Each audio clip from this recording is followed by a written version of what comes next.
Petrópolis também, né? Já estamos lá ao vivo. Tá bom. Vamos aguardar um pouquinho até o povo ir chegando.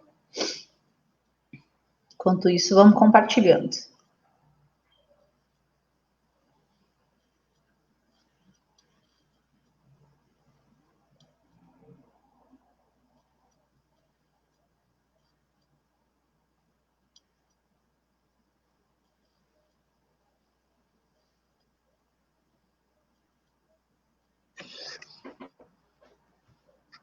Isso aí, o pessoal já está chegando. Quem está chegando aí nos ajuda compartilhando a nossa live de hoje, que é para aumentar o alcance. Vamos esperar aí alguns segundos e daqui a pouquinho a gente dá início.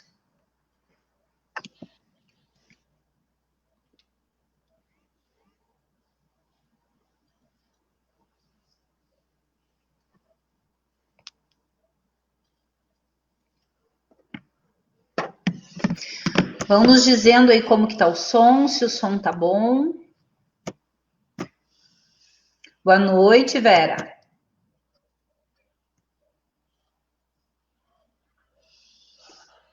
A Verinha já tá ali, ó, de plantão. Boa noite, Vera, tudo bem?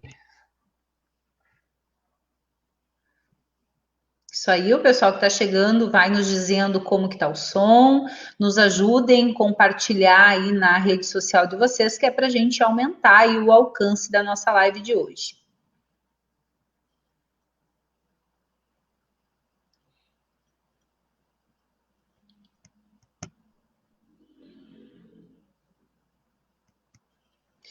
A nossa mini live, ela passa rapidinho, né? Então, se vocês puderem ajudar compartilhando, a gente consegue chamar mais gente aí para nosso bate-papo de hoje.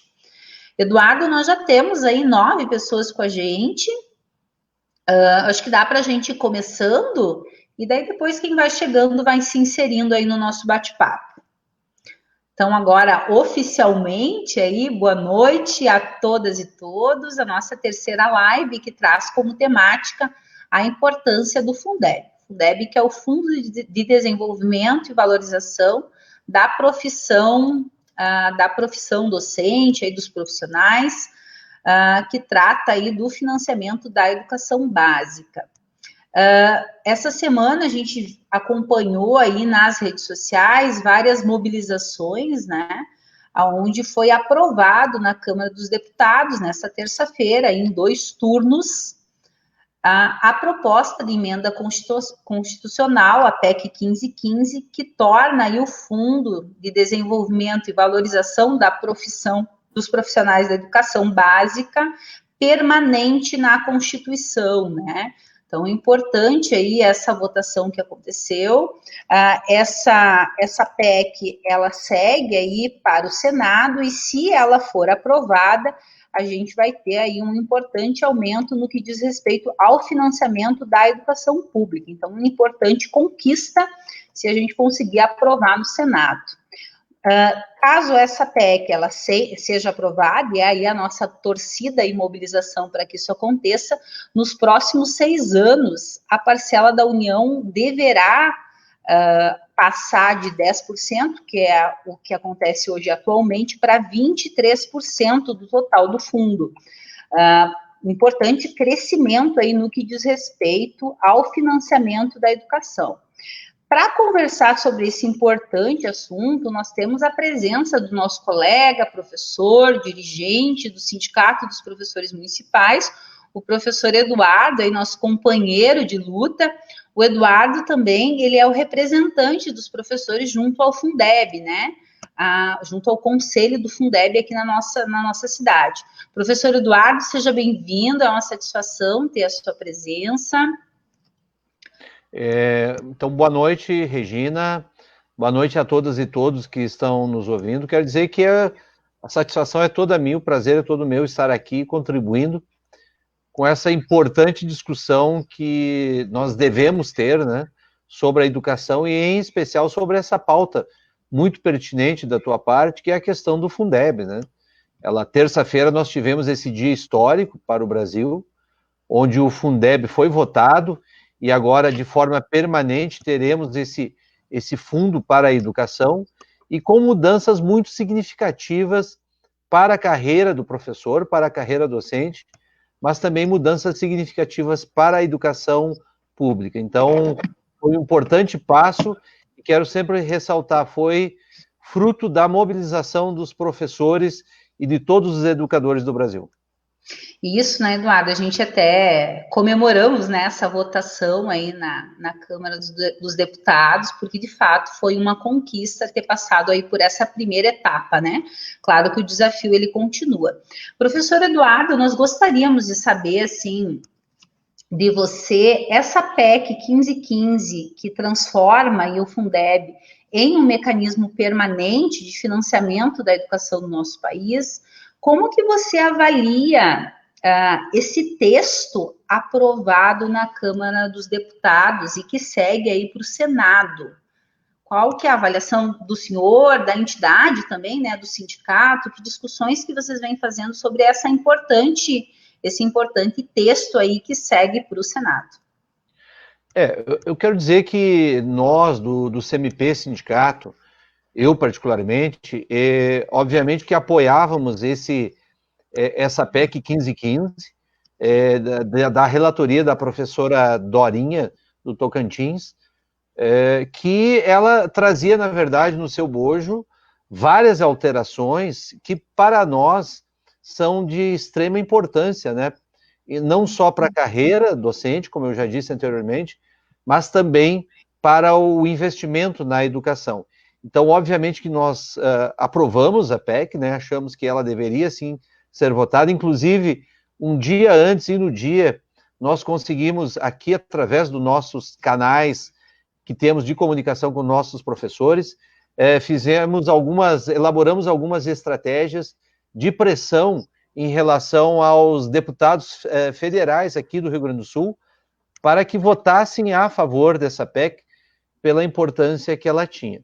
Eu acho que é importante, Regina, ressaltar no que ela, de fato, ela é importante para as pessoas que estão nos ouvindo, possam ter a ideia completa do quanto isso vai nos trazer benefícios ao longo dos anos. Veja bem, além de ela se tornar permanente, o que já é uma grande conquista, porque sempre lembrando a todos, o Fundeb, ele é o herdeiro do Fundef, que foi criado lá em 1998, 96, durou um certo tempo até 2006, onde foi transformado em Fundeb, mas ele tinha um tempo previsto em lei para que ele terminasse e que devesse ser renovado.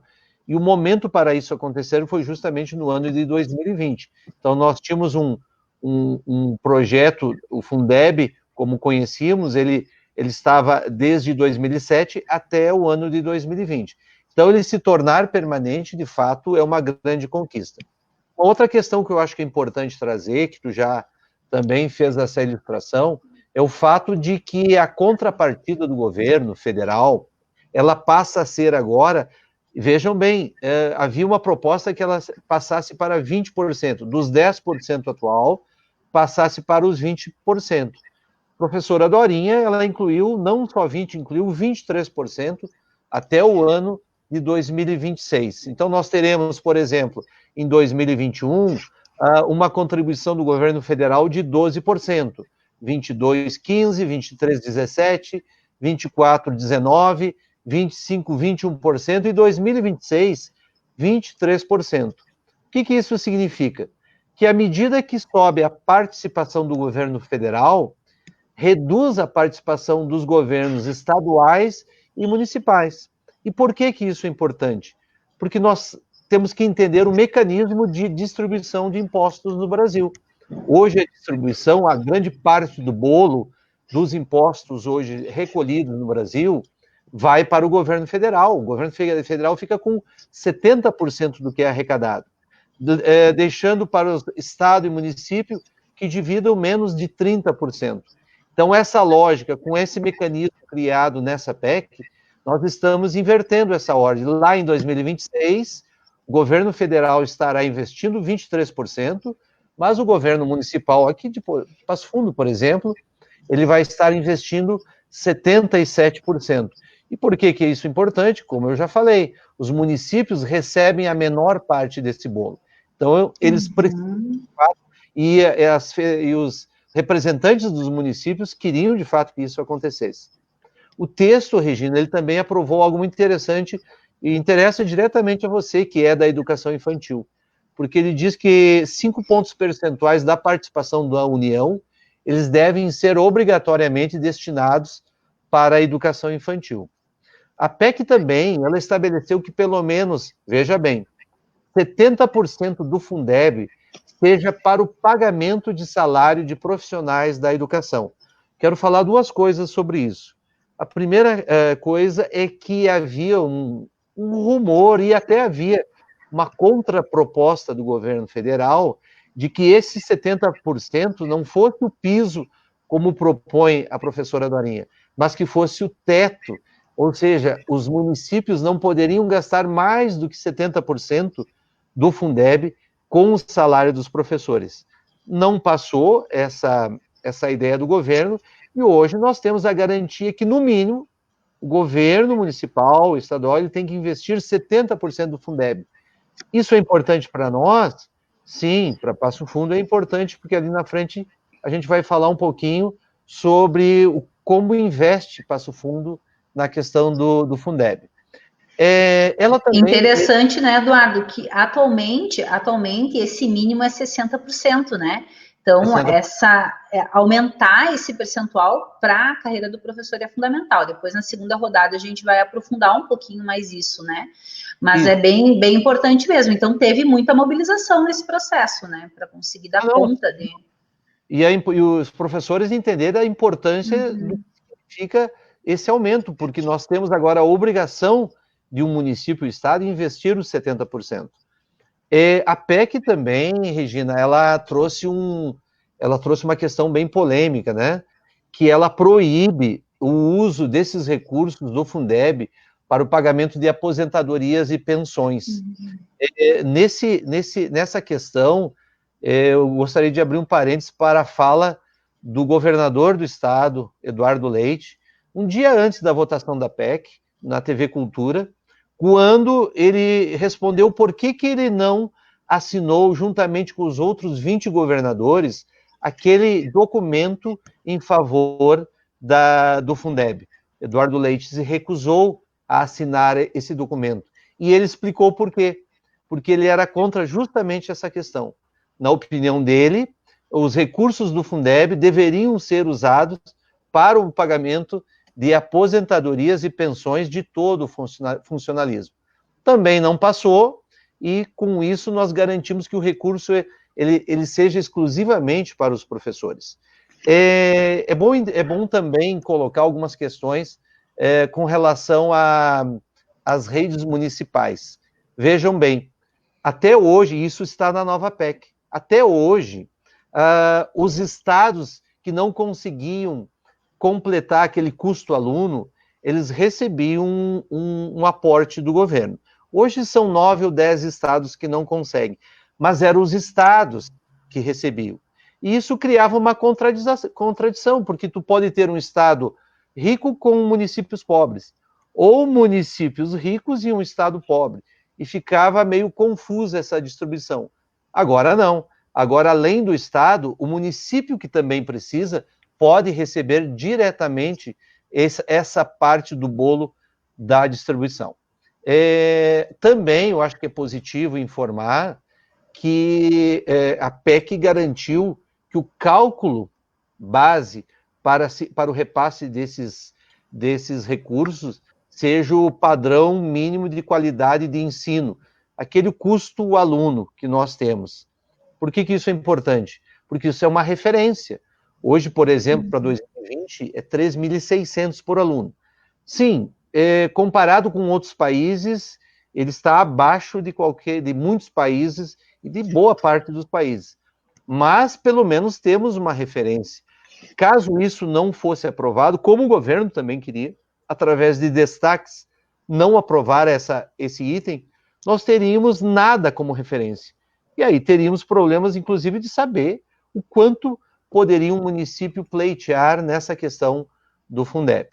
E, por último, eu acho que é importante dizer que a Lei Candir foi extinta de um dos componentes daquela cesta de recursos, cesta de impostos. Esse é um assunto muito polêmico, te sugiro, inclusive, fazer uma live sobre a Lei Candir, porque ela diz muito sobre a nossa vida. Esse é para uma live toda, né, Eduardo? Essa a gente tem que abordar numa live toda aí.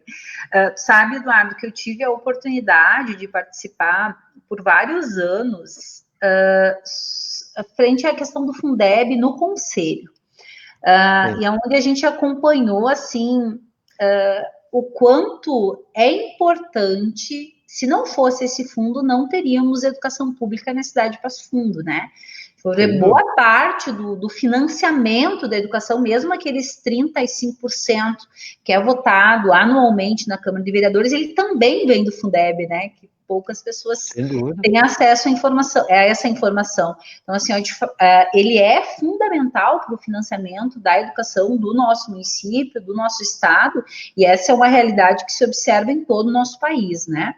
Queria saber de você, assim, Eduardo, o porquê que você destacasse, você que vem acompanhando aí esses números junto ao Conselho do Fundeb, que você colocasse um pouco para nós, assim, por que esse fundo, ele é tão importante para a educação no nosso município. Porque, assim, ó, a gente viu que os movimentos estudantis também foram fazendo parte dessa luta, se posicionando, né, favoráveis à aprovação do texto da relatora, mas ainda é algo que a comunidade desconhece a importância do Fundeb, né? A gente precisa conversar muito mais sobre isso. Queria que tu destacasse aí, a partir do que você vem observando, né, nessas prestações de contas do Conselho, do quanto é importante esse fundo para o financiamento da nossa educação aqui no município de Passo Fundo. Perfeito. Bem, a importância ela é muito óbvia, né? No sentido de que o Fundeb aqui para o município ele corresponde a 63% do investimento na educação na rede municipal de Passo Fundo. Isso, em valores de 2019, por exemplo, corresponde a 81 milhões. Então, esses 81 milhões vieram desses 63, em torno de 63%, foram recursos do Fundeb. Desse valor, nós temos aí, tem uma divisão na questão do Fundeb no que se aplicar. Então, diz lá a lei o seguinte, que do total arrecadado do Fundeb pelo município, 60% no mínimo, deve ser investido no pagamento e na valorização profissional, pagamento de professores.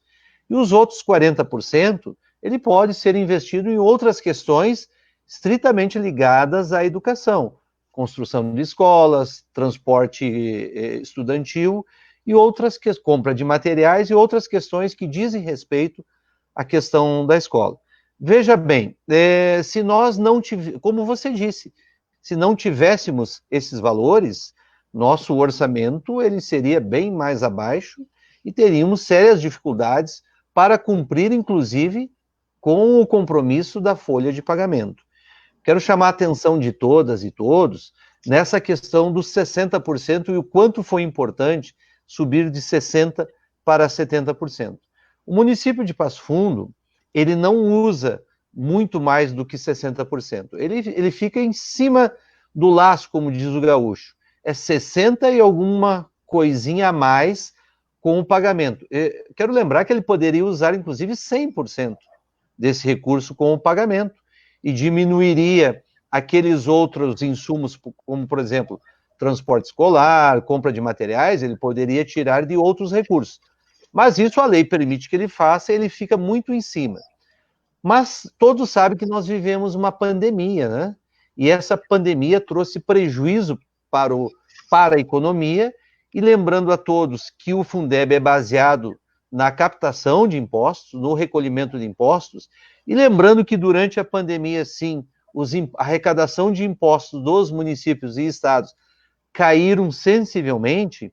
Se não tivéssemos essa previsão de, no mínimo, um investimento mínimo em salário, já agora nos meses, talvez, de maio e junho, não teríamos o dinheiro para o pagamento do salário dos professores. Agora, com essa nova PEC, o governo municipal ele se obriga a sair desse índice tímido que ele trabalha, porém legal, de 60%, e ir para o mínimo 70%. O que isso significa na prática para os professores? Que teremos, sim, mais um aporte significativo somente para o pagamento do salário dos professores e na valorização profissional dos professores.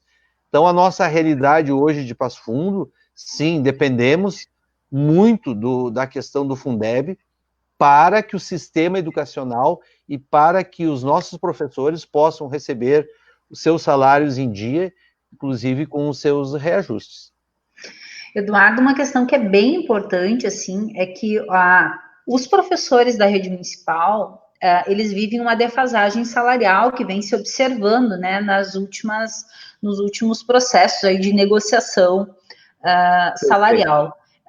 E detalhe, né, a administração municipal paga cerca de 90%, se não estou me enganada, até onde eu acompanhei do Fundeb, dos professores sendo pagos com a verba do Fundeb. Então, quer dizer, 90% dos professores são pagos e você nos traz a informação de que o município usa pouco mais de 60%. Então, sim, quer dizer, a questão de ter aumentado esse percentual também contribui para que não só a gente garanta o salário, mas que se invista na questão da valorização profissional. Lembrando que aqui no município a gente tem um grupo significativo de professores que, por exemplo, não faz 6, 7 anos que não recebem suas promoções.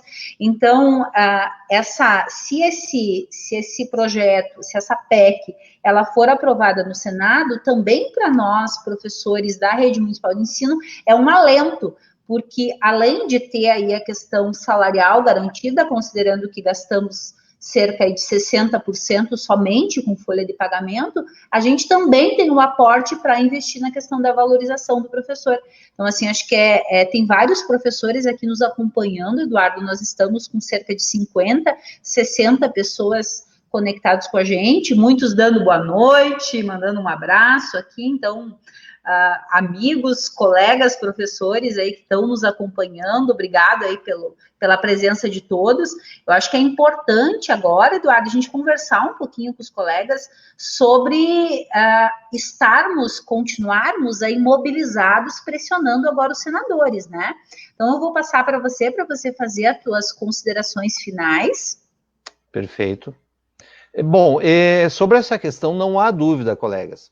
Eu quero repetir, essa PEC ela passou inclusive com uma votação avassaladora em relação ao governo. O governo teve uma derrota profunda nessa votação, porque o texto no primeiro turno ele foi aprovado por 499 votos a 7, e no segundo turno foi de 496 a 6. Alguns poucos deputados, principalmente ligados a um determinado partido e ligados ao governo, que insistiram em achar não importante a aprovação dessa PEC. O que vai acontecer no Senado? A mobilização da classe dos professores, ela foi estrondosa e ela criou, sim, já uma repercussão na outra casa, no Senado. Então, a gente tem certeza absoluta que essa PEC ela passa também no Senado, e temos certeza que ela vai ser sancionada pelo presidente, porque nós temos hoje, a gente acompanha os movimentos políticos, e todo mundo sabe que hoje o presidente Jair Bolsonaro ele se aproxima cada vez mais do grupo chamado pejorativamente de Centrão.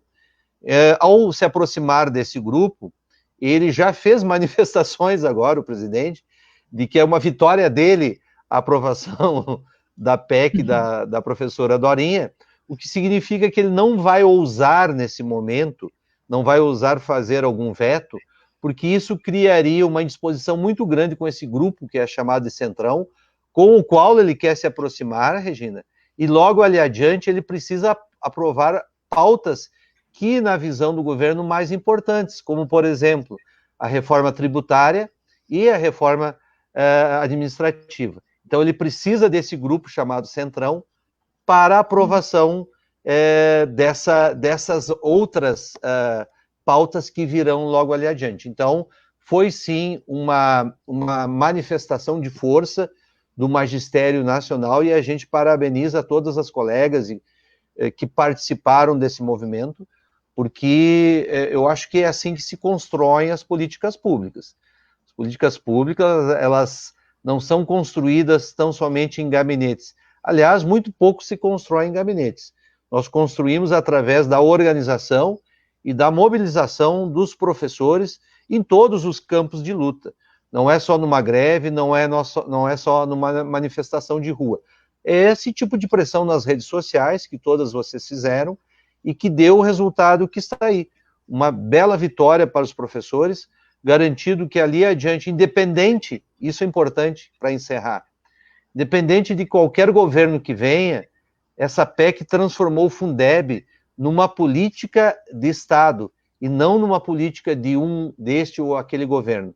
Então, por isso, parabéns a todos os deputados que aprovaram, mas parabéns principalmente à categoria dos professores municipais, estaduais e todos os educadores do Brasil que, através das suas entidades fortes e organizadas, conseguiram essa vitória. Diz aqui a professora Dani, a Daniele Brasil, que diz o seguinte: nossa classe tem uma força gigantesca. Precisamos estar sempre unidos para lutar pelos nossos direitos. Perfeito, Dani. Aí está o resultado do quanto é importante a luta e do quanto vale a pena lutar. O Fundeb, ele é uma conquista dos educadores, dos profissionais da educação, dos professores, dos alunos, né, as pessoas que vivem aí o dia a dia da escola pública, né, que se mobilizaram e conseguiram garantir. Lembrando que essa discussão, ela estava em pauta desde 2015, né, e só agora a gente teve o desfecho, né, na Câmara dos Deputados, né, ela permanece aí no Senado. Então, fica o desafio de continuarmos organizados, mobilizados e vigilantes, né, Eduardo, acompanhando esse processo e, se necessário for, nos mobilizarmos aí em massa, né. Hoje a rede social, ela possibilita que aconteça de forma muito rápida, né, essas mobilizações. Então, vamos permanecer atentos. Professor Eduardo, nossa gratidão por ter aí a sua presença hoje na nossa mini live. Já fica o convite para estar participando do Espaço Chão da Escola, onde a gente vai ter um pouco mais de tempo para conseguir continuar discutindo essa questão do financiamento da educação. Já fica o convite, vamos agendar, que é para a gente aprofundar essa importante discussão. Obrigado pela sua presença, é uma satisfação poder revê-lo, né, através virtualmente, mas é o que é possível hoje, mas que bom aí que o senhor pôde estar com a gente. A todos Oi. Eu só agradeço mais uma vez, né, Regina, agradeço a todas as colegas que nos assistiram, agradeço a tua gentileza e fico sempre à disposição. O CMP, sindicato, vai estar atento com relação à votação no Senado, não se preocupem, e se tiver alguma questão, a gente vai mobilizar os grupos para fazer essa pressão. Então, te agradeço imensamente pela oportunidade. Obrigada, então, professor. Obrigado a todos que estiveram com a gente nessa noite. Nos ajudem a compartilhar essa live que possibilita que outras pessoas possam compartilhar aí das nossas análises. Lembrando que esses espaços virtuais é para que a gente possa, aí mesmo em períodos de isolamento social, a gente possa estar se comunicando com a nossa comunidade e continuar aí partilhando o que pensamos, o que defendemos no que diz respeito à nossa educação. Uma boa noite a todos e que até segunda-feira, né? Na segunda nós teremos aí o Espaço Chão da Escola, onde a gente continua aí as nossas reflexões sobre a educação. Um grande abraço e até segunda-feira. Até mais.